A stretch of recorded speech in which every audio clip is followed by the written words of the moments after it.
Welcome to the Festivus Podcast, Executive Edition, supported by Libery Consulting and hosted by Julian Scott, animation consultant at Film London. I'm Rob Doherty, and in this podcast series we chat to the head honchos, the big cheeses, the numero unos of the kids and family media world. Theirs are the names you see on credits and conference listings with executive alongside. And you've wondered, how did they get there? What influenced them? Who inspired them? And how do I get there? Along the way, hopefully, we'll get to know these enigmatic and powerful people just a little better and realise, wait, they're just like normal human beings after all. And maybe, just maybe, I too can reach those dizzying heights in my career. I hope you enjoy their journeys. If you'd be interested in sponsorship or advertising of this podcast, or indeed the website and events, please drop us a line at aloha@fstvs.net. That's aloha@fstvs.net. Feel free to suggest guests too. Okay, I'm not going to mess around and spend an age introducing today's guests, as I won't be able to do them justice as individuals or as an ensemble anyway. All I will say is that this trio have just been honoured with a special BAFTA Award recognising their extraordinary 25-year legacy in children's media and their significant social and cultural impact. So, without further ado, I'll hand you over to the wonderful Julian Scott, who's talking to Tom Box, Adam Shaw and Oli Hyatt from Blue Zoo Animation. Adam, Oli, Tom, welcome to the podcast. I actually don't think I have ever seen all of you in the same place at the same time. Is this a first? Well, we're not actually in the same place here, are we? But virtually. We're in the same screen, I guess, yeah. But seriously, does it happen often? Three of you together? No, not very often at all. Even rarer in person, but equally, we're not allowed on a plane together for insurance reasons. So, we are usually separate. We often get two, not often three. Is that for real? Are you joking? No, that's true. That's true. We've been advised we shouldn't all travel because if the plane goes down, we're all gone. That's a nice positive note to start on. Exactly. Yeah. In the words of the A-Team, I ain't getting on no plane, you crazy fool. Something like that. But we did all go to Brussels last week for a conference, the first one we've done for about 10 years altogether. Yeah, it's nice to spend a few days together. Mm. Which is a rarity. That's why you've survived so long, because you never see each other. Well, I could give you the inner workings. When we go away, Adam and I will share a room. Sometimes the beds are pushed together, sometimes they're not. Tom likes to sleep on his own. That's the working relationship. Well, I had in the back of my mind this question, which is, are you actually a throuple? And I'm beginning to think that might be the case. Well, yeah. I think one of the nice things actually about it all is that we're all very different people. I think, again, like just talking about 25 years and starting the company, one of the key things very early on is we weren't all mates. We weren't all friends. So we knew of each other. Me and Adam played a bit of football together, and we knew people in common. I didn't know Tom so well, so we weren't mates. We were people that quite seriously wanted to do something together in business. And the rumour is that this all started under the stairs at the student union at Bournemouth University. And who was it who said, "I've got an idea. Why don't we start a studio?" Yeah, it's Ollie's fault. That was me. Well, it was kind of like an anti-establishment thing, because we got presented to by a group of ex-students who, I don't know if anyone knows, I was describing this, they might listen to this and they'll be offended, but the geeks from the X-Files, the guys who like all the conspiracy theory geeks with the long hair, so they came in and they were like that. They were like really nervous and they did a really weird presentation, and their work, to my mind, wasn't actually that good. And the presentation wasn't good. And I left the room going, our work's already better than that, and we're going to be more presentable than that, and they're making money. So why don't we set up a company? We're going to do better than that, and that's where it all started, really, which is a bit of a weird anti-inspirational story. But if you weren't all sort of necessarily close mates, how did that How did the three of you come together when you said, "I know, let's put a studio together"? Did Tom and Adam? Did you go, "Yeah, brilliant idea. We don't really know who you are, but that's a great Oli just idea." sent an email out to the year and said, "Who fancies starting a company?" Shortly after that presentation, and a few of us emailed in. I was like, "Yeah, I can do the software side and computer side," as I'd set up a software company in my a few years before as a teenager, which didn't go very far. Got distracted by pubs and things at that age, but so I was like, "Yeah, I can do your computer stuff." And then likewise, Adam chipped up with being able to do the directing stuff. So I was just told there was going to be a pint if I turned up. Yeah, you had to buy yourself though. That's the disaster. I think Tom does himself a bit of a disservice there, and possibly Adam, because I did send it round to everybody, and of course, everybody, student union, by everyone. We worked very hard as a course and a year group, and we were always in the labs anyway because it was hard to afford your own computer. So sort of everyone came along because everyone was there for the initial bit. But as we kind of worked through, and we had to do these mini interviews with people. As we worked through the interviews, it became abundantly clear kind of what we needed as a company. And we had other people come and apply for the job who said, "But if you can get Adam, I'd take him and not me. Or if you can get Tom, I would. Tom's really good at this stuff." And so it became like abundantly obvious from the interviews, mostly with other people, about who we should be looking at. And equally, Tommy isn't just an IT man. Tom comes from a proud family of architects, so he can do all the other stuff as well, and he has a very keen eye for design and things. So not just tech support. I'll just big him up a bit because we're very British, and you'll find us apologising for ourselves a lot. But Tom had a company already, didn't he? Like, you started a little company before Belize. Yeah, an internet chat company back in 1996, I think. So it's almost pre-internet, so probably a little bit too early. I should have stuck with that, really. Probably would have a lot more money now than getting involved in .com stuff than animation. But internet chat. Yeah. Was it to meet girls? Is that what it was? No, it's writing the software to chat, not actually doing the chat. Sorry, I just wanted to establish that. God, there's so much you don't know about each other. I'm really surprised after 25 years. But did you find, when you started chatting, did you have sort of shared interests, like same sort of animation styles or cartoons and films? Did somebody go, "Oh, do you know what, I remember when I watched such and such, that was a great piece of animation," and somebody else go, "Oh yeah, I've seen that too, that's brilliant"? Or was it sort of, "Oh no, that's rubbish, I don't like that"? I think it was more technical than that. I think it was like, how do you deliver? It sounds really dry and boring, a business here. How do you deliver a company? I would say, Tom knew how to put together the computers at a price point at the time where we could have something viable. It was a moment in time when the cost of Maya and all the big suites, Adobe suites and stuff had dropped dramatically in price. It was probably the first time that a studio like ours could ever have existed. So we knew Tom could pull that all together and knew all about it. Adam is a doer and a finisher. He finished his university project 2 weeks early. So for us, he was the guy that was actually going to do all the work. And then I was going to be like the creative one who had all these grand visions, but mostly just sort of drank coffee and at the time a lot of booze and arty-farty. You feel like you're the Bez in the background. Bez, yeah, I was doing most of the maraca playing in the background.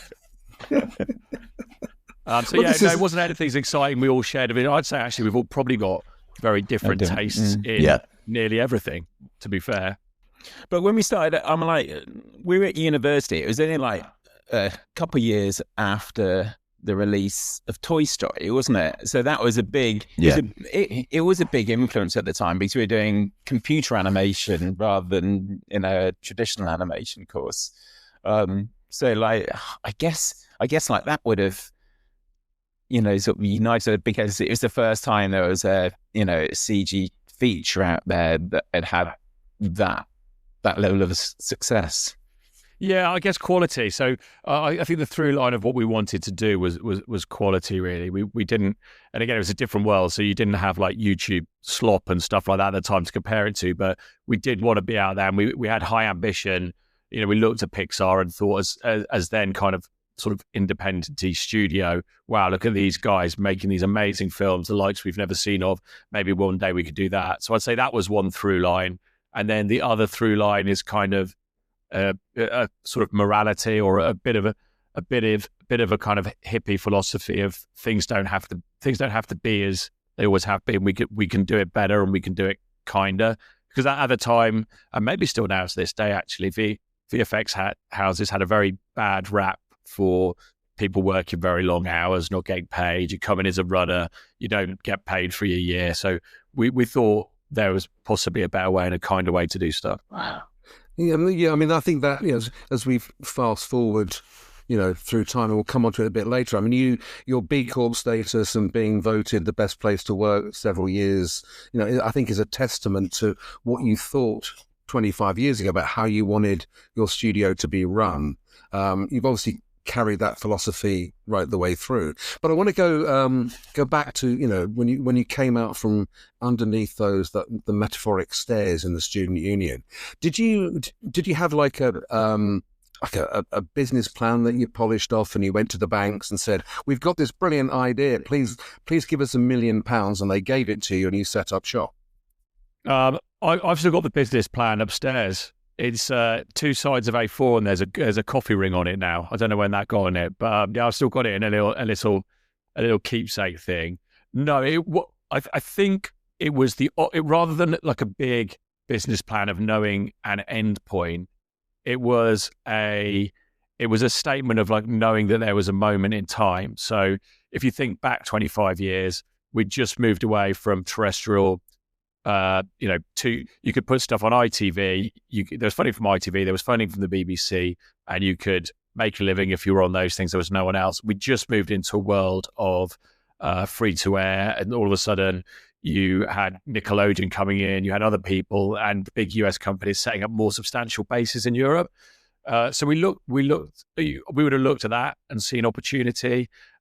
We thought there was an opportunity, as we were the very first year to get given Maya at university. So we were one of the first set people that knew off the bat, like high-end software that could afford to buy it. So we thought there was an opportunity in being first to market. We also thought there was an opportunity in our scale, three or four shareholders running a small company. So it was more like we identified an opportunity and then sold what we thought the opportunity was, rather than a finished plan, I think, at that point. It was kind of working backwards. So because we had no contacts, we had no idea how to run an animation studio or how the animation industry worked, but we were like, well, we can give this a go. All we need to do is make sure how we can operate it to cover our own kind of minimal salaries back then. So we kind of worked out how much money we need to get in to cover our costs, and always kind of working and trying to figure out how much money do we need to bring in to make sure that we survive and can go on and figure things out as we go. And we've kind of continued with that ethos ever since, really. So we're still kind of 100% privately owned. We've never had kind of investment money, and apart from, to your question, was a small loan from a family friend to buy some computers, and we paid that initial loan back within 12 months, I think. So we've always been kind of bootstrapped in that sense, rather than going out say, yeah, let's borrow millions of pounds and build it, they'll come, which often ends up not working, and having kind of grand ambitions. So we've always been very careful to make sure we're working in a way that within our comfort zone financially, but out of our comfort zone creatively.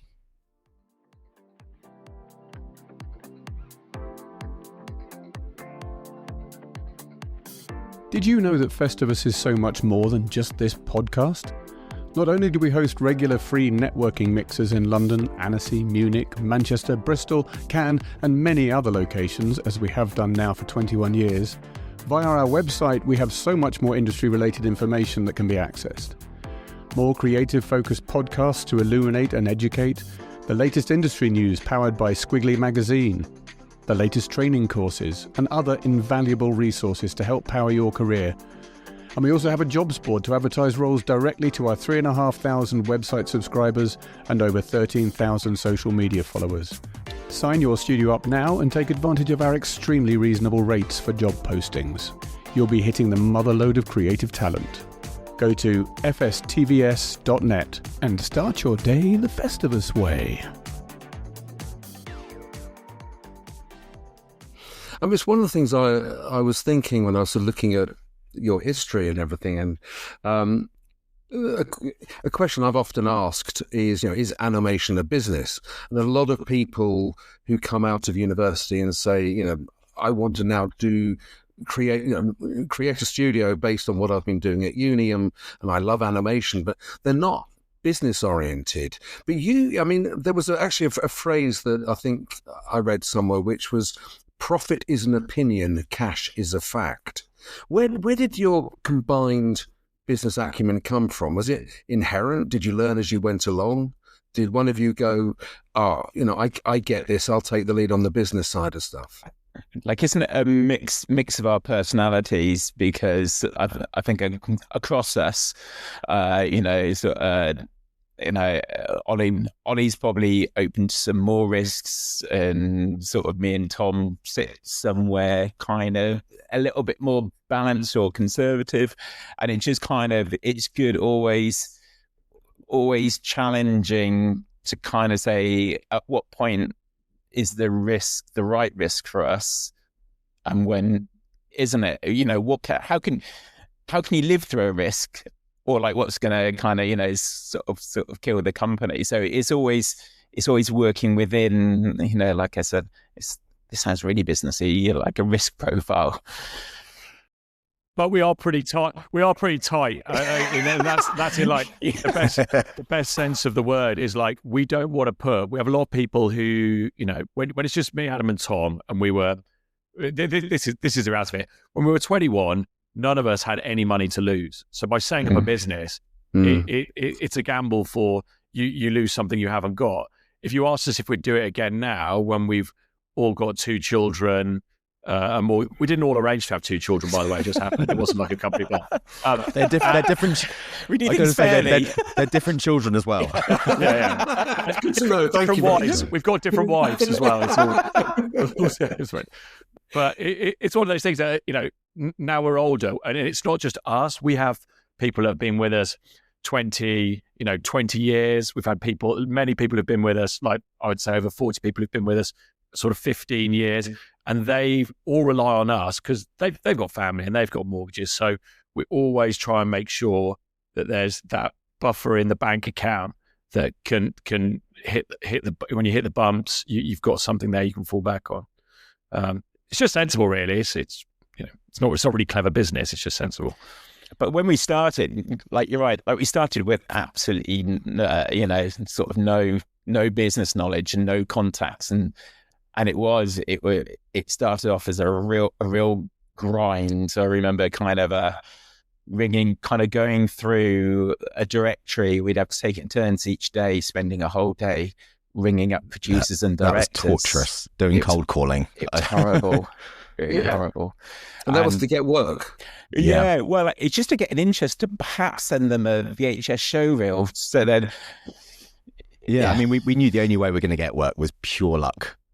So we're like, well, let's try and engineer our own luck by sending out as many show reels as possible. And the jobs we did get were purely by our VHS show reel at the time, landing on someone's desk just as they were looking for a bit of animation. So we would just try to do that as much. So we were also creating a lot of pretend adverts. So we had stuff on our show reel that wasn't just some student projects. So we were trying to kind of fake it till we could make it in those early stages by like we had an inquiry from someone who wanted a fish animated, and we were like, we don't have any fish in our show reel, so like we quickly animated some fish, put them on our show reel, and then we did loads of weird little animations just to try and pad our show reel out to try and bring the work in.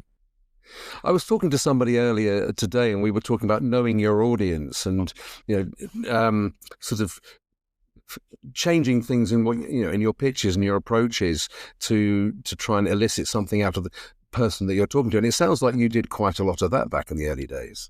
I mean, we did anything. We were like making websites for people. We were doing double glazing animations. There was anything to pay the bills in those early days. We've since become a little bit more selective about our work. Oh, so there's no double glazing videos out there at the moment then? Well, let's just see how the industry turns, shall we? Ask us next year. Yeah. Everyone's pivoting at the moment, aren't they? It's triple glazing now anyway. We've gone 25 years. Also, like, if you are from a triple glazing company out there and you are looking for work, please come and speak to us. Was there a sort of a pivotal moment, a pivotal project which launched you into? Actually, I have to go back and ask a question. Why Blue Zoo? Why the name Blue Zoo? That was, again, going back to Student Bar, and we were talking through the different names. I can't remember what other names we had in mind. We were just trying to think of something that rhymed, that was catchy and easy to remember, but also had nothing to do with animation, because and the domain was available. So even 25 years ago, it was hard to find an internet name that wasn't being used. But the other reason was from a very geeky technical perspective. We wanted something so when you could Google it, you'd find it straight away. So if we call ourselves like Blue Pixel Animation, it's probably quite hard to find because they're words that are used. So it was kind of from a search engine optimization perspective, we went with words that have nothing to do with animation. For some reason, we came round to a colour. We'd have a colour in there pretty quickly, and blue there. At one point, we were tempted by the name Blue Box. But then we decided it sounded too much like Tom owned the company, so we got that on the head. Yeah, I don't know why we got obsessed with a colour and then different words with a colour. Did Tom suggest that one? I can't remember. Probably. Subtly, I'm sure. So was there a sort of a particular moment, a project, somebody you met that started to launch Blue Zoo along the... Well, I think it was the very first project when we went to our degree show, because we wanted to see our mates. This was a few months after graduating, and there was free beer at the I think it was at MPC's basement, I think. Yeah. And we went there, and there was a producer from the BBC there, and they were saying they're starting a new channel. They're looking for animations to be made. And would the university be up for making animations? They're like, no, they need to do their own projects. So they're like, but speak to these guys, they're setting their own company up. And that turned into making Blue Cow, which was part of the Storymakers CVB's flagship shows on launch.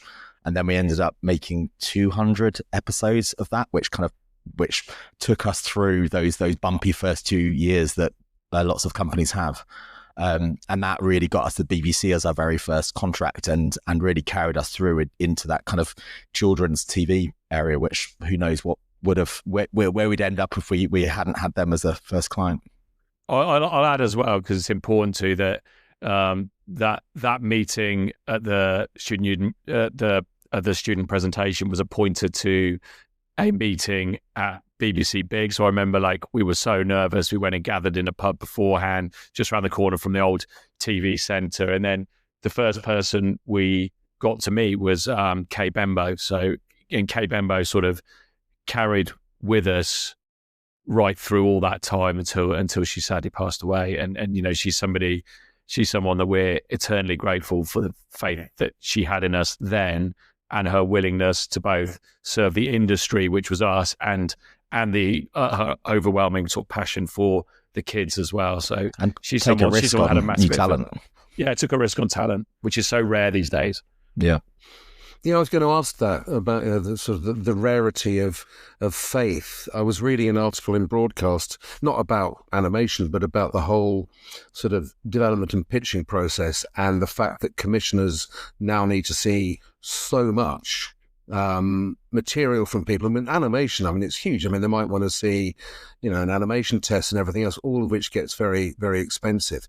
And back then, was it more a case of, oh, I like what you guys do, I trust Blue Zoo, you seem to have the right attitude and the right credibility, so I'll put my faith into you? Or did you have to prove yourself a little bit more than that?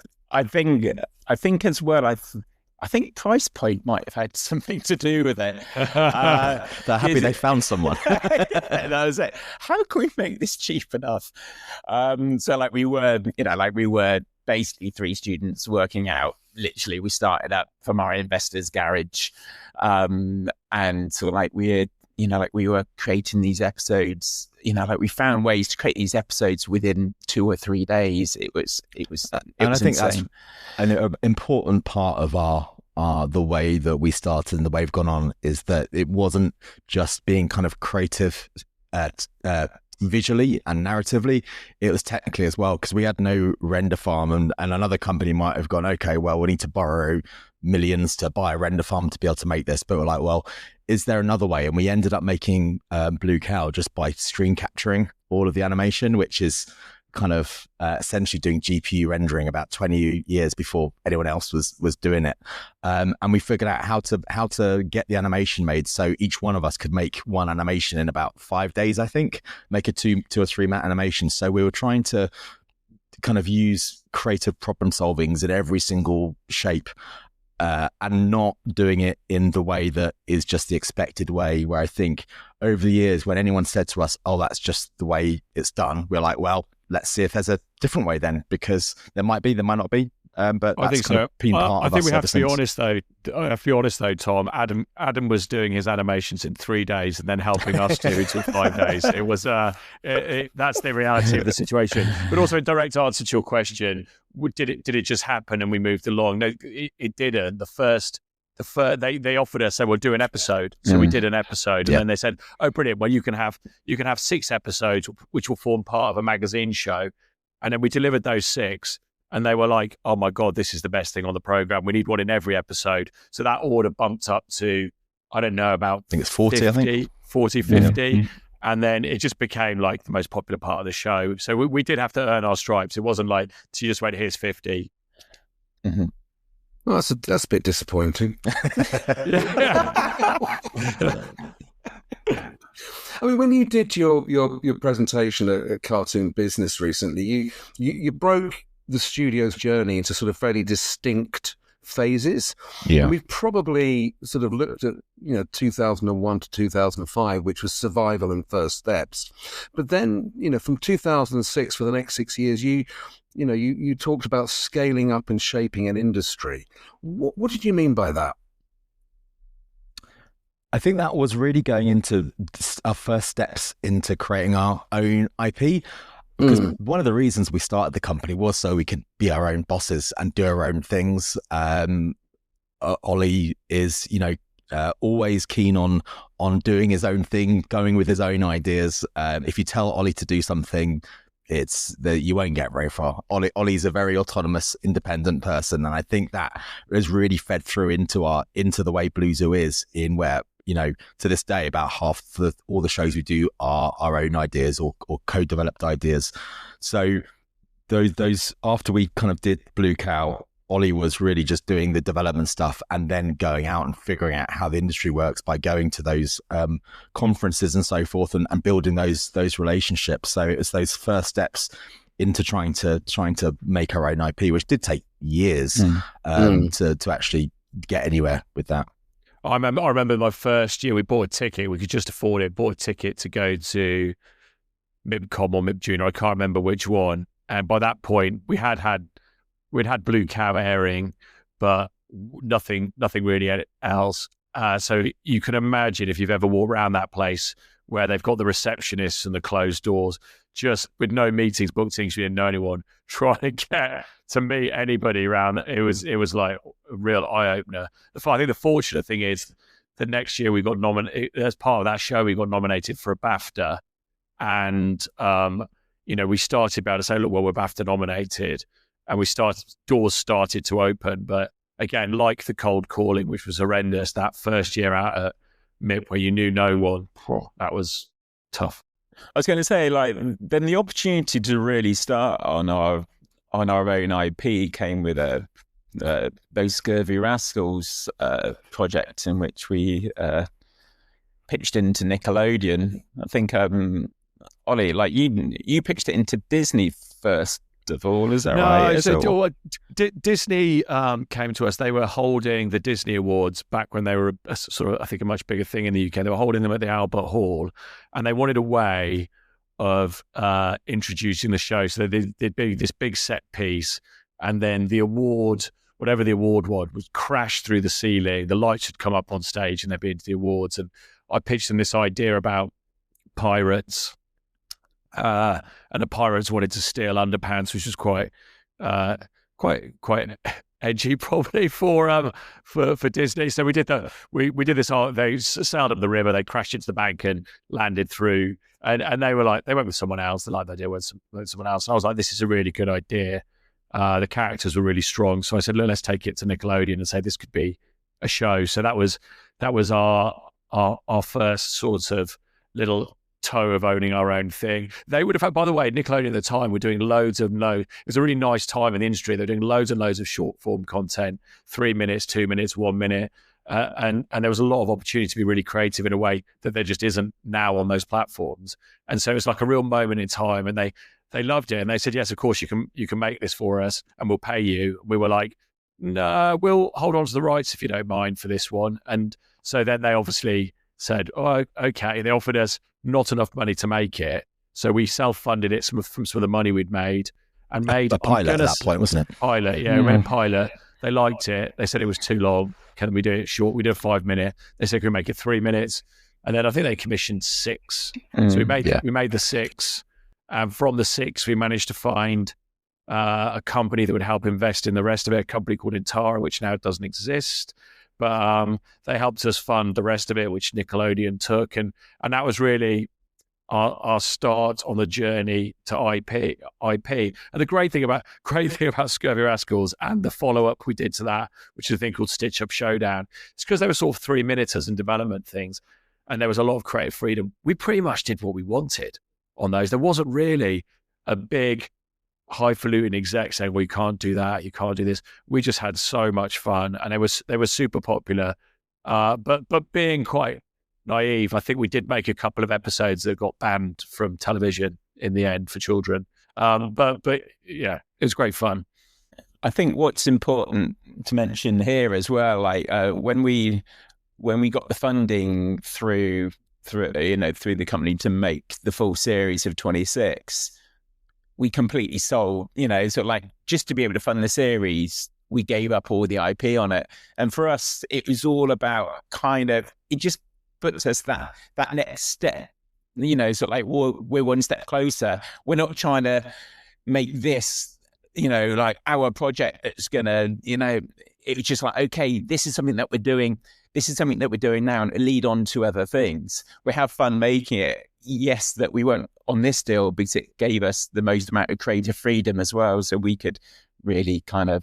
There's always a long-term vision there. Going, this is a stepping stone to where we want to get to. So it is always that looking quite far in the future to see where we want to get to, rather than working out, okay, what's going to pay the bills this month. It was a lot longer-term thinking. And that's quite pragmatic. I mean, there's a lot of people that, to this day that I talk to who say, we're fairly new in the business, but we want to retain all the rights. And it's when you're starting out, that's actually quite a difficult thing to do, isn't it? Well, we've always said there's no point owning 100% of nothing at the end of the day. So it's trying to be, like you say, pragmatic. This podcast is made possible thanks to the support of the awesome Liberi Consulting. Liberi offers specially tailored industry-related training courses. Check them out at libericonsulting.com. That's LIBERI consulting.com. You can also find links to their fantastic courses on the Festivus website. And next up, from 2013 onwards, you label that part of your journey as ambition, growth, and hard lessons. Did the ambition and the growth lead to the hard lessons, or did the hard lessons lead to the ambition and growth? It's both, I think. Really, because we had at the time we were doing bigger and bigger series work that we did shows like, first of all, Quiz for the BBC, which was first HD animated project, I believe, on the CBeebies channel, and then we did we did Q-Poodle, then Digby, I think. Yeah, and kind of getting Digby off the ground, because Digby was one of our next own IPs. It was like a creator had come to us, and we saw real potential in this idea of Digby Dragon and Friends. She'd created a great world, and she had good connections. She actually had some licensing connections, because she'd had a property before that was in Marks and Spencer's, I think, and things like that. So that we thought, okay, this is a good step, because like we're then combining, like it gives us something else on an IP. And so on getting Digby Dragon funded, we managed to get Nickelodeon in the UK. So like they were super keen on it, and so they commissioned it. We sold it across some territories in Europe, and we brought the US on board as well, which at the time was absolutely fantastic, but it still left a gap in the funding, and to be able to fill this gap in the funding, we went down the EIS route, and we weren't quite sure how challenging it would be actually to raise funding through this sort of government enterprise initiative scheme, I think. So like we needed to raise about 1.5 million, and we got some finance guys on board as well, which helped bring to the table some high net worth individuals, and we'd pitched, I think Oli and team pitched the show out to them, and so we managed to raise, I think it was just over 1 million. So it was still a bit short, so we kind of took some deferments ourselves to be able to close off the funding. But the challenges in that anyway is that, for that we perhaps had investors which had never done this type of thing before, and every investor had kind of different needs and different expectations. I think there are about 40 of them. There are about 40 of them, and while being high net worth individuals, they a lot of them had children, and they saw it as their little pet project for children. But because they saw it as their little pet project, they also saw it as they had a right to have a say. So very often we'd have someone say, "My kid only likes shows with guns in it. Give me some guns in it." It's like, no, not in this one. No, sorry. Yeah, so it was difficult. It was like having sort of 40 extra, not 40, but a lot of extra voices. And it was extremely complicated. And then to add to that is they've invested in a show that you say has IP potential. Like, this is our first big kind of business play in terms of a series. Has IP potential. We're selling it globally. It's in America, and we want to do toys off the back of it. But then you get the first series out of the way. It's doing quite well. Gets nominated for BAFTA. Viewing figures are good on Milkshake and et cetera, et cetera, et cetera.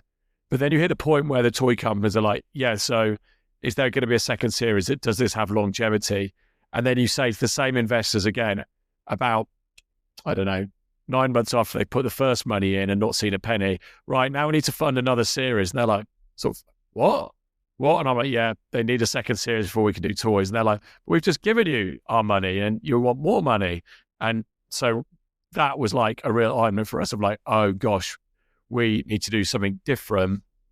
And that different thing came in the form of China, which is, I think, probably what you alluded to in the title of like learning our lessons. So back when we used to be best buddies, David Cameron and China used to be best buddies. They did this thing called the Year of China.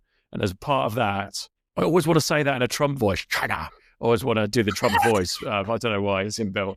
Well, for a second, it was like he was there. Yeah, I thought it was. So when we were all encouraged, we all went there. We went to this massive soiree. I say we do. Only I get invited to those things, I think. I don't think Tom and Adam were there. Went to this massive soiree at number 10, like the back bit that no one sees. There's like a big room and stuff, and they had the music guys. It was a bit like the attempt at Cool Britannia that they'd done several years earlier in the 90s. But it was a year of China, and they sent all the delegates over, and there were rock stars there and people from car industries, and everyone was being encouraged, work with China. Look, they've got this big industrial plan. And after you'd been there, the export folks from the government were getting everyone in rooms, saying, what can you do with these people? And so we were presented with these people you could work with. The government sort of backed them.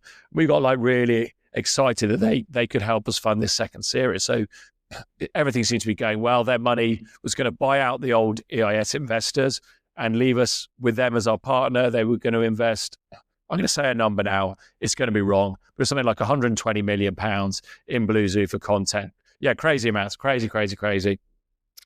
All gets signed, we announce it, and then, we learn the hard way that contracts with certain other territories, in this case China, are viewed by them as only like a starting point to the future. They're not viewed as like that's the final thing. And then money came through. So money came through, bought out the IAS people. A bit more money came through, and as we progressed through, the money slowed to a point it stopped. They blamed the government. They blamed other things. They couldn't. They blamed nearly everything, and then eventually we just had to concede that the money wasn't coming. So we got left in a hole of about £1 million, I think, there, which at the time was really squeaky bum time. It was really very unpleasant. But we learned our lesson from that, and the government couldn't help us. So by that point, relationships had soured somewhat. And that you couldn't move money in and out of China, and things had gone wrong. But it was a massive lesson of like just understanding how much power and influence our government actually has, as well as learning a lesson about sort of possibly trusting your gut instincts. Because all of us, I think, thought, well, this is too good to be true. They're going to give us 120 million, So I think, yeah. And it was like just lessons around when it comes to cash flowing productions, make it with third parties, making sure there's a lot of diligence there to so like don't get burnt. Also, like, because the relationships that you build, it's like whether it was us with Nickelodeon, with our other partners, was so crucial for us moving forward. It was essential that we completed the series, we delivered it on time. And, so like, again, your credibility, is still rock solid. And I think that initial kind of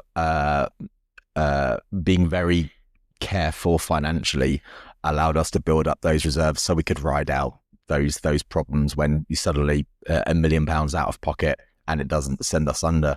And that's, again, something we've always kind of carried forward to make sure that we're not flying too close to the sun, because you never know what client will suddenly turn around and say, sorry, we can't pay you, which has sent countless companies kind of down before.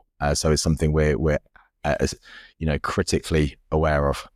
That in turn kind of made us really, really focus. And we heard about the rumour mills that there was a Paddington series being created, and it meant something special to all of us. We all grew up with Paddington, and this was something in which that we wanted to be part of. So we were all guns blazing to kind of, sort of like to win this kind of bid, which kind of, it was, it was an amazing process, and it was awesome that we could get to work with Studio Canal and Heyday Films on that, and really changed our trajectory. Exactly the same week as well, we launched a 2D studio that we built around a fantastic property from Mount Blades. He'd had a show commissioned from Nickelodeon in the US, and they wanted to create a 2D, have a 2D studio working in London around that. And it was a passion of ours that we didn't want to be restricted to only telling stories suitable for, the CG medium. So, and we had some great talent in the studio to help propel that. So we kicked both projects off basically in the same week. I'd say it's part of that growth as well. In that same period, Oli was back at number 10, kicking off Animation UK, and going around all the MPs' Friday surgeries around the country to really wave a flag of how much in jeopardy the kids' children industry is, and figuring out a way forward, which goes hand in hand with that growth and that industry advocacy and long-term thinking. I had no idea you did that, Oli. So you got on a train or got in the car and drove around all the surgeries of the MPs? Well, one of the great things about the animation industry is because of actually, at the time, the scale it had reached, it meant it had driven most companies from being like a solid base where you'd go into work to sort of individuals all around the country who were trying to sort of scrape by. So when you looked geographically at where everyone was, you could nearly find someone who'd done something good or been tagged into some great animated film, or whether it was Roger Rabbit or some of the earlier animations. And so they have a right to go and visit their MP as part of a surgery. And at the time, and I couldn't tell you whether it's changed now, they all do it. They're all kind of obligated to do it. So you could meet anyone. I mean, Nick Clegg was deputy leader at the time. Could go and meet him. You could go and meet all these great... I'm probably giving away some sort of trade secret now. Everyone's going to start booking up meetings with everybody. But you could get in and see everyone. And you just have to turn up with someone local who had a genuine concern. And they quickly kind of realised that we were then there to slightly hoodwink them. But we just presented with like real passion. We didn't go in I never went in a suit. And one of the guys who really backed us in the end was an MP at the time called David Gork. And I remember going to his constituency. It was his last meeting of the day, and it was only me because the person I was meant to be going in with hadn't arrived. So I came in, and I was genuinely dressed so scruffily. He thought I was the cleaner, and he said, "The bin's over there." So I had to go. No, sorry, I'm your meeting. Sorry about that. But yeah. But it was I think when they announced the tax credits, I think Ed Vasey mentioned something about my unusual way of lobbying. But I think that goes back to what you said earlier in terms of going, when someone says that's just the way it's done, that's a bit of a red rag to a bull. And at the time, Oli was told time and time again, what you've got to do, you've got to go to see the Treasury, and they're busy. This was in 2008 when there was a worldwide financial crisis. They haven't got time for you. So Oli was like, right, well, I'm going to find another way then. And then I think at the time it was Vince Cable was the business secretary, and we're like, Oli was like, we need to go and speak to him. He looks after the Twickenham constituency. Who do I know who lives in Twickenham? I was like, well, I do. So we went to see him, didn't we? And I think that was on the day he got stung by the sun as well, I think it was. And where there was some fake reporters going in. But I think Oli was the one that suggested we need to get to pay a big one of the big accountants like 50k to do a report. Yeah. And then that led to then to demonstrate why it was of net value to the UK economy. And then so we had two good ins really. One was with our local MP, Mark Fielding, who is now no longer an MP, but he said, I'll get you to speak. I'll take you in to see Jeremy Hunt. So we saw Jeremy Hunt, and this is just before the Conservatives got elected. This is really dry, by the way, but I'll do a joke in it in a minute. So we went in to see him, and I'd spent a year at work, not working, obviously, and on sunbeds, reading economic books and things like that. And I tried to do my own economic report on animation, and I'd spent a year doing it. So I was awfully pleased with this 20-page report that I'd put together and loosely ring bound. So we went in, we sat down with Jeremy Hunt. He read it. He flicked through it. It's reading it. And he said, yeah, okay, I get it. I understand what you're trying to say. I understand what the ask is. And then he tossed my report back to me like it was a bit of rubbish and went, you got to come back when you've got better than answers on the back of a fag packet. If you do that, I will see you. And I think he expected me at that point to go, oh no, I'll give up then. But that had the opposite effect of me going, well, actually, I've got a guaranteed meeting here because he said he will see me again. So I'll go away and I'll raise these funds. And then, to everyone's credit in the animation industry, it was a very, very, very tough time, and people put their hands in their pockets. And it's not an over-exaggeration to say some people gave us the last of their money, whether be it $5,000 or $10,000 to get this thing funded. And as we went through, some of those companies actually went bust as we went through the process because it was such bad times. But it's that report that enabled us to unlock the proper meetings and carry things through. So, it's while I've got a little medal on my mantelpiece, and while a lot of kudos goes to Adam and Tom for letting me lead it and drive it, everybody realised there was a moment in time where it was do something, or it really was. It's not overdramatic to say the end of like commercial animation out of the UK. There was no other possibility. Ireland were taking all the series work at that point. Yeah, and it did revolutionise the sector, didn't it? I mean, with my work at Film London, as you guys know, I hassle you for figures and stuff like that about, turnover and everything else. And when I look back to sort of 2011, 2012 and look at the numbers, the amount of money that was being spent in London at the time, which I reckon was something like 25, 30 million pounds. And then you come forward to sort of 23, 24, and it's like, just shy of 500 million pounds is being spent on animation, and that's jobs. That's money going back into the economy. And I think that I only get 10% of that.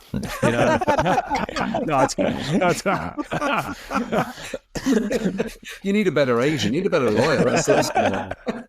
But no, you're absolutely right. It's like when I see. I always feel like great pride when I see not just what we're doing, but when I see the films Lupus are managing to make. So a slightly tangential thing, because there was always a film tax credit, but what it did was it woke up the world in a small way to the fact that we had great talent and we could do this stuff. So there's many companies I look on now who are around at the time and are thriving. I look at their stuff and I'm just so pleased that they got through that period and make these great stuff, great content for kids. And I actually don't even mind. You get the new companies who come in who have no idea about this stuff and have got no like sort of respect or reverence for the fact you may have helped them at some point, but are making brilliant stuff. And you feel a bit like, yeah, that's great. That's so nice to see. But then in that, as part of throughout those years, we were like, all right, we're 30 people now. We're 40 people. Okay, we never want to be bigger than 40 people. That's that's enough to know everyone's names. And then we suddenly get another big project or another second series come back. Be like, oh, we can't turn that down. Okay, we never want to be bigger than 80 people. 80 is the number. And then when we got into the Paddington and it's pony, I think we're up to about 200 people. Then that was in 2020 when we were kind of. I think finished series 1, and then that's when COVID hit. And then there were a few projects, second series, that suddenly got greenlit when commissioners couldn't do any live action. So then we took those commissions on and then suddenly doubled again. So we went very quickly from 200 people pre-2020 to 400 people during 2020. So it was a crazy amount of growth, but also because we had to go fully remote overnight, that allowed us to scale. If we were still in our building, we would never have been able to scale like that if everyone was still coming into the office every day. So it did actually enable that growth in multiple ways. I was going to talk a little bit about health and happiness. And I think that's quite, the fact that you've just been talking about 400 people, working for you at that point. I mean, when did you achieve B Corp status? So that was around the same time. Was it? Yeah. And part of it was generally down to the fact that we were like, well, it's still, the three of us running it, and we really do care. But what was a little bit annoying was all other companies saying, oh yeah, we care as well. And it's like, well, I know people who work at your company. It doesn't feel like that from when we speak to them. So we were like, how do we really cement that and make sure that it is evidenceable rather than just, saying it in a nice soundbite. So we went through B Corp certification in 2020. I think we finally got certified about a year or so later in 2021. And it was a huge process of and it opened our eyes because we thought, oh yeah, we'll breeze through this because you have to go answer like 200 questions and evidence all the answers. So like, we'll breeze through. So we did it, and we kind of failed miserably on the first half because like, oh wow, there's so much we actually should be doing that we're not been doing. So it actually hugely improved the the genuine kind of governance and impact our company was having, because it made us do it all properly, rather than saying, oh, we kind of do that. We know it all in our heads, but none of it's actually written down. So for us, it was game changing in that sense, but also it forced us to really build trust through transparency. So there's one thing that being a B Corp, you're asked to do is be transparent about your finances. So, every 3 months we'll do a call with everyone in our studio and tell them how much money we have in the bank, how much money we're spending, what our profitability is, what projects are forecasted to come in. So we're completely kind of open book. And I feel that's one of the things that really does build trust up, because they can understand the business decisions that we're making, that they're not just dumb corporate mandates from the top, from some ivory tower. We try and explain it all so people have got a much better financial understanding, which hopefully builds that trust, rather than just thinking dumb executives making stupid decisions. They don't know what they're doing. So it's just trying to be a little more open so everyone can understand what's going on, rather than just being confused and then thinking we're idiots because they don't know why we're making certain decisions. I think they still think we're idiots.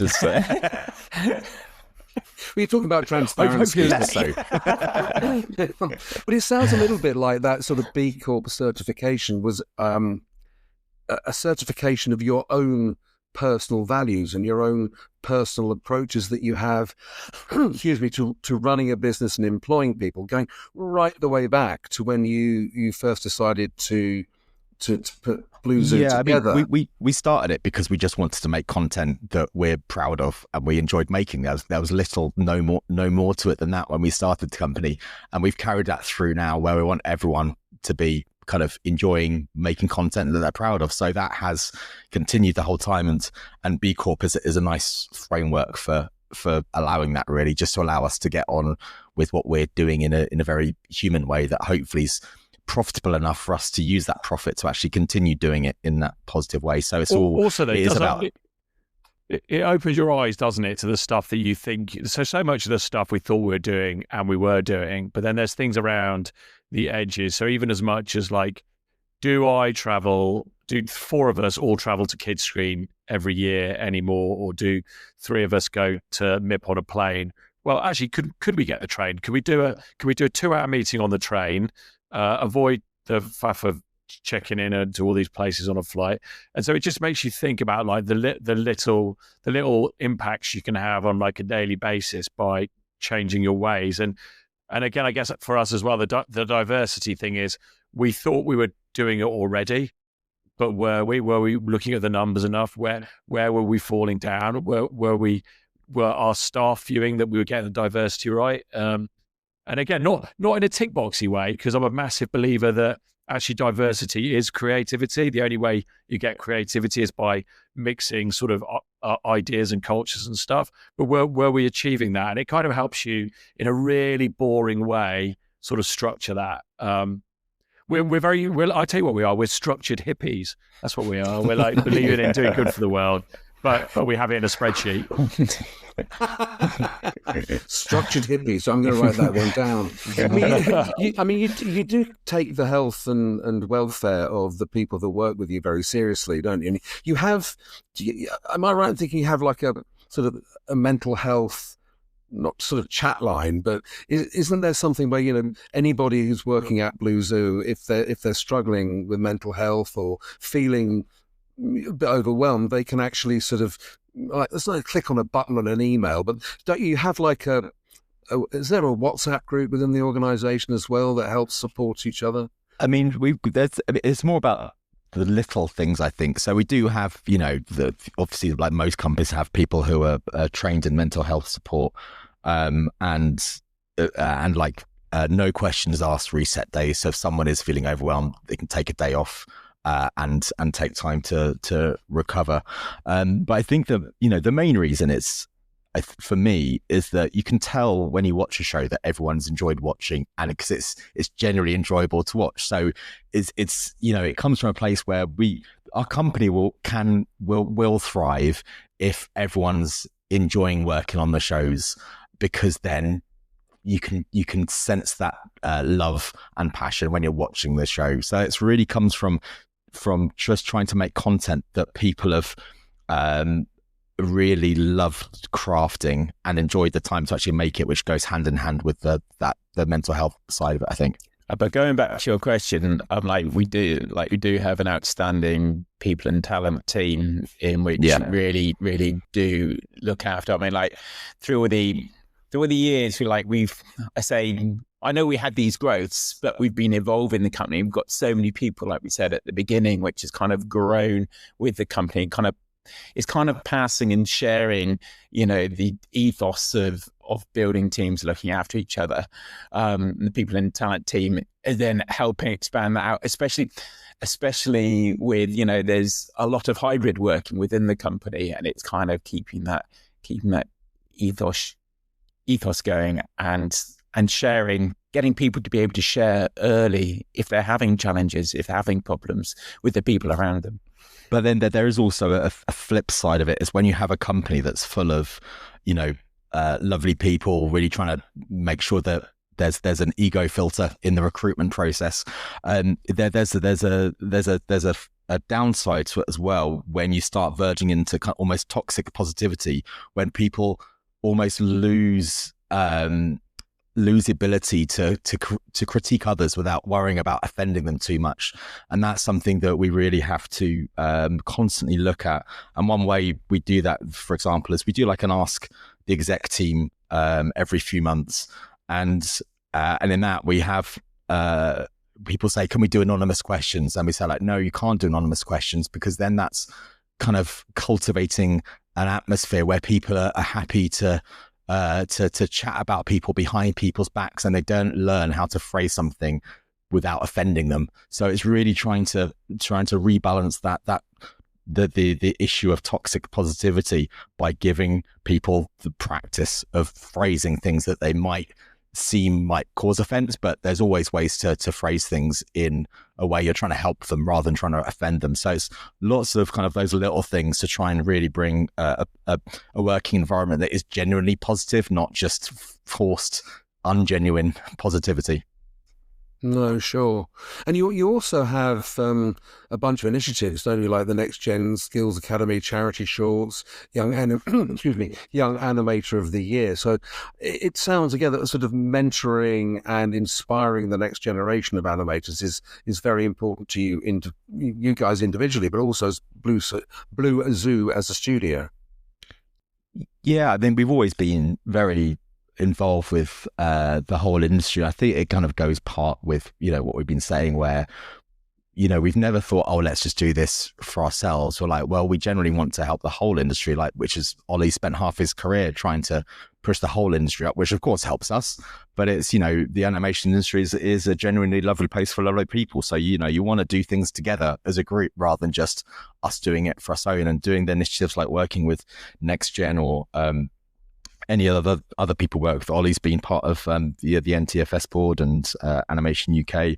That's all about trying to bring the whole industry up, getting people working together, because we can't do it alone, and we need to work together to actually make sure our industry's here in the future. And the Young Animator of the Year is part of that as well, because I think it's especially needed at the moment, because I think a lot of parents question the validity of going into animation as a career. If they think, well, it's all going to be AI in the future, isn't it? And it's like, well, no, we're going to need amazing directors, character artists who can create new designs that have never been seen before, and storytellers. And if we just take an opinion where AI is going to do it, we won't have a creative industry in the UK in the future, and we will lose our place, which is like number one in the world for creative excellence. So those things are all about making sure that long-term thing exists still.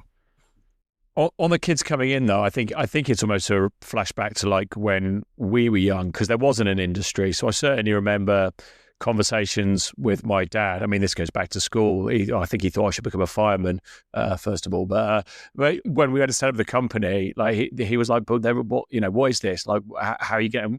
I didn't have any substantive answers for him, but he did. Like 3 years ago, one Christmas, after a couple of sherries, said, "If I had given you the £50,000 to start the company, what would it now be worth?" And then I gave him some figure. He went, I might have made a mistake there. I was like, yeah, right, have another drink, mate. Yeah, so I do think for us, it's kind of evolved past just our staff as well. And there's this like inherent feeling at the moment that there's some sort of point of inflection for kids' content in general, both from like a passion at what we believe is high quality, but also like almost like a health issue. You know, you'll see, I don't know when this is going out, but today they announced in Australia the sort of bans and the levies and everything they're trying to bring into what they call protect children, what they'd say is protecting children. Now, like I would never want us to take such an approach as just to ban everything. I don't think that's always the answer, because banning stuff or stopping stuff takes money away from the people that then want to make the good stuff. But we're at a point now where I think Tom, myself and Adam care so inherently that children may be on a bad path in terms of content, in terms of just scrolling and like AI slop and the stuff that I see at my own kids, even though I'm like super aware of it, trying to stop them just doom scrolling through AI slop gets harder and harder. And then we're the parents that care and know about it. So what are the people who don't care about it? What are they doing? And how do we help children? Is this helping children? I don't think it is. And how do we fund it? If we keep shutting things down, we won't better fund it. So we've moved beyond like just what's good for our industry. I think we've got a massive passion in like, we've got such an opportunity with the way the world is to get all the information and all this great educational stuff, you know, all the block shows, which are amazing and help children all around the world. How do we get them to view it? And not just because someone's making a better show than ours. That's how it used to be. Oh, someone's made a better show than ours, so now they're watching that show.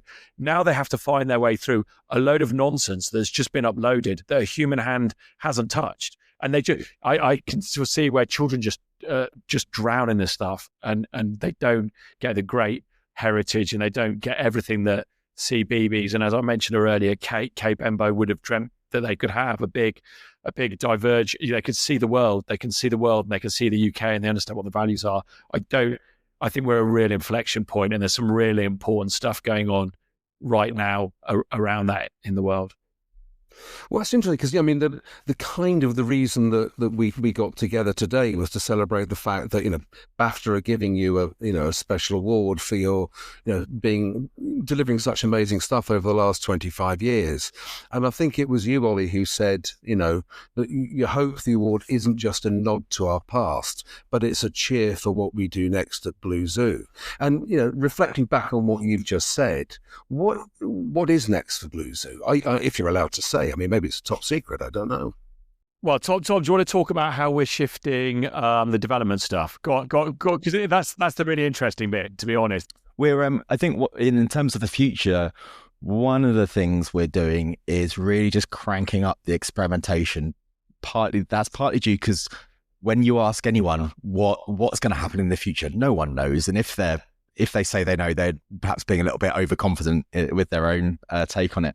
So the only thing we can do is just experiment and take more bets. But that's very costly to do, especially when you look at kind of long form shows where you might spend 2 years developing it, 2 years raising funds, 2 years making it. It's 6 years before a single child's watched it. So we're looking at how we can really do lots of little short experiments and use all of our strengths in our digital teams where we've got, you know, the YouTube channels where we can seed content and get a lot of insights onto what audiences want rather than what we just think we want. We're all getting older. You know, a 14-year-old should be deciding what they want to watch rather than a 50-year-old deciding what a 14-year-old wants. So it's trying to use our creative intuition combined with experimenting to find out what they do want, to find the best medium, and allowing the creators that we have in our studio to come up with those and experiment, and giving them the autonomy to go off and just make stuff in very small bite size, so we don't have the 40 execs, like Oli said earlier, kind of all wanting to nudge it and adjust it, resulting in design by committee, which happens when you've got millions on the line. So it's about we're setting up initiatives where we're just continuously having very small, agile teams that are creator-led and can iterate and create stuff. And we're investing quite a lot in that R&D to really just place bets and trying all different forms of content as well, from, you know, webtoons to podcasts and stuff. So it's about making sure that we've got our eyes opened and we're not just continuing what we have done, because the world has changed and the world's not going back to how it was. And we've got to try and make the most of that rather than kind of run away from it, being scared of how times have changed, and see how we can embrace that ease of access to audiences, which makes it a lot harder as well. But we're going to try as hard as we can to really lean into that. We've got a really good example of that working, though, which is in another one of the many things we're doing. I guess one of my crackpot ideas. We wanted to, because we haven't got enough.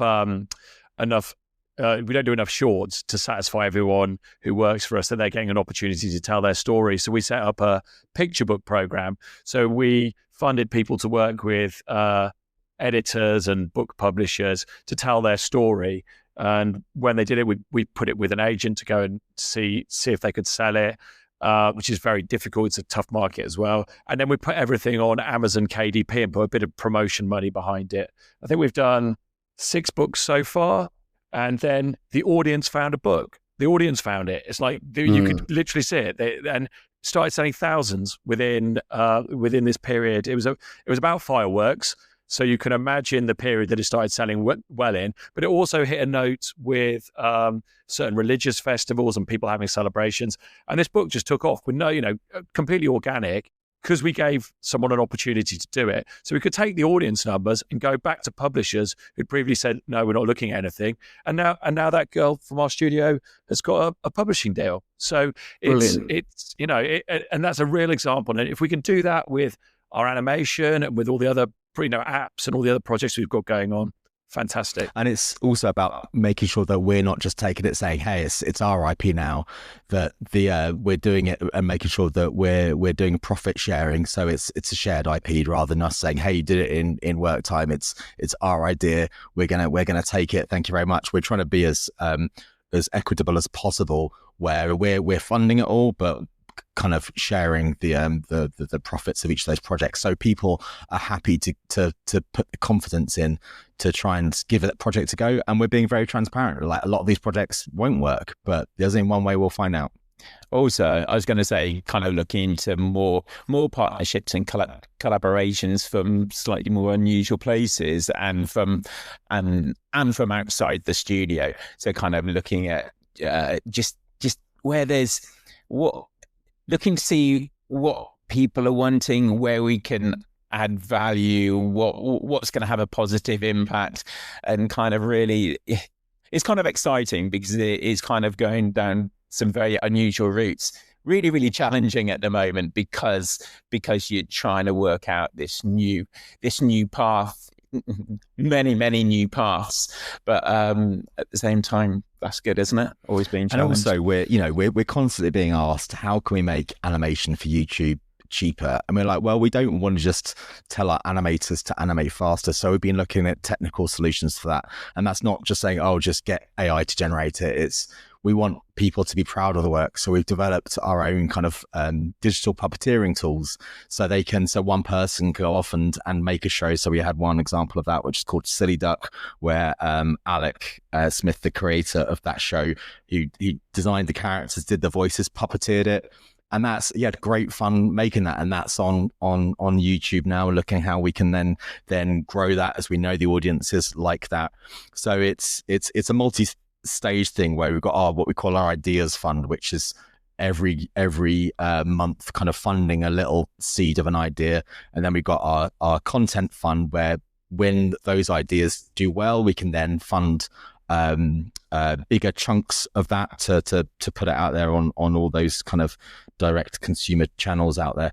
So it's about kind of really experimenting and giving that trust to the creators and using technology and our advantage to make content that they're proud of, not that some exec feels like is a shortcutting the artist because someone sold them some AI generator tool that's going to answer all their financial problems. So it's trying to find a little bit more empathetic approach. We probably should stay as well, because it sounds like we're going off and just doing something like a bit crazy and innovative. We are also doing all the great stuff that we've been known for years. We still have all the long form shows going on. We've still got movies we're trying to fund. We've got apps and games. We've got the licensing and toy business now as well. So we are growing and expanding in all areas. Yeah. So we've got 6 shows in production, I think, at the moment, and still got 300 staff, I think, at the moment across all of those companies that we're doing. Like we've got sister companies of like Brighton Zoo, Blue Zoo Digital, and Blue Zoo Licensing. So there's never a dull moment. I'll tell you that. Well, it sounds like there isn't. I was going to ask you, so as we're coming to the end of this, so, you're clearly all very passionate and work very hard. What do you do to relax? Well, how do you keep the balance between all this and family life? What? Sorry, relaxing? What's? I love building stuff, so I'm always at home building something new. And doing sports and stuff like that to get rid of a load of energy, physical energy. Yeah. Tom, what do you get up to? I can switch off quite easily, I think. So I find it when I kind of switch to family time, I find it quite a bit of an easier transition just to go from work mode to home mode and just hang out with the family.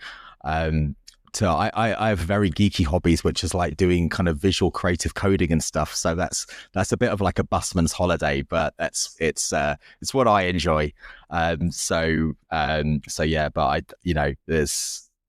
I think what's in terms of relaxing with your family, I think something we haven't touched on since we've had children and that growth is just the how there almost aren't words for what it's like when you've had children grown up on content that you've made and seen it shape their education.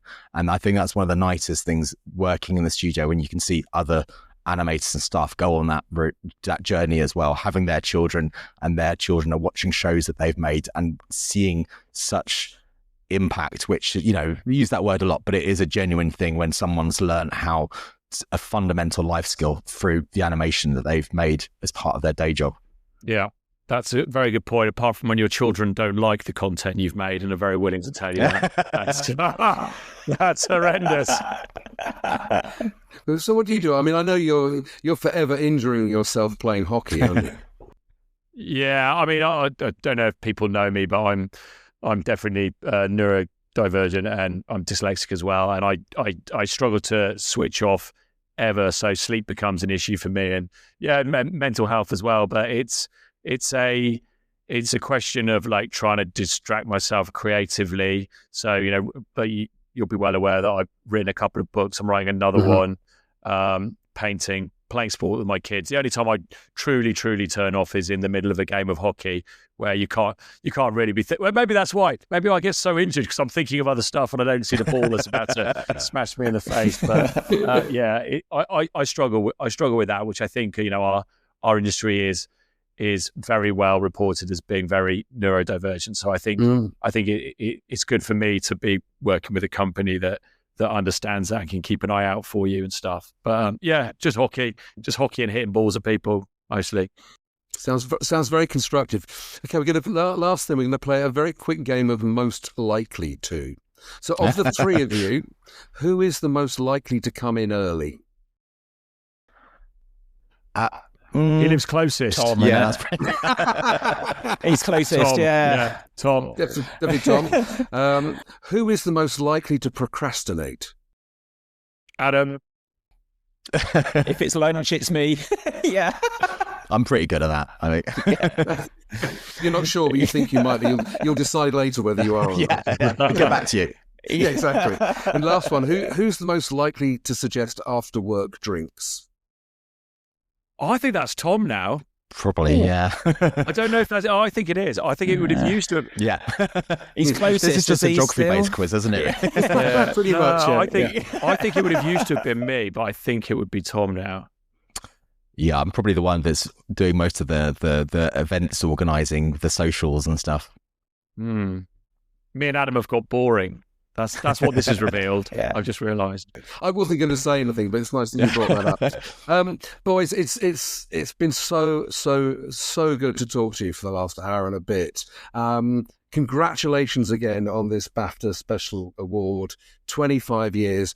It's in chatting to you, it's very, very clear why the studio has survived, why it's grown, why you've continued to create brilliant stuff. Thank you so much. Really, really enjoyed this. That's very kind. Thank you very much. Oh, thank you. It's been an absolute pleasure. Cheers. Well, there you go. What a fun chat that was. And what an incredible achievement for Tom, Adam and Oli. A very well-deserved BAFTA honour. And here's to the next 25 years. This podcast is only made possible with a lot of behind-the-scenes support and logistical help from Janet Balmforth at LeBerry Consulting and the wonderfully erudite and charming Julian Scott. Our eternal gratitude to them both. Don't forget to subscribe and share with your friends and colleagues. We hope you've enjoyed this episode, and we look forward to welcoming you back for the next. Take care out there. Cheers.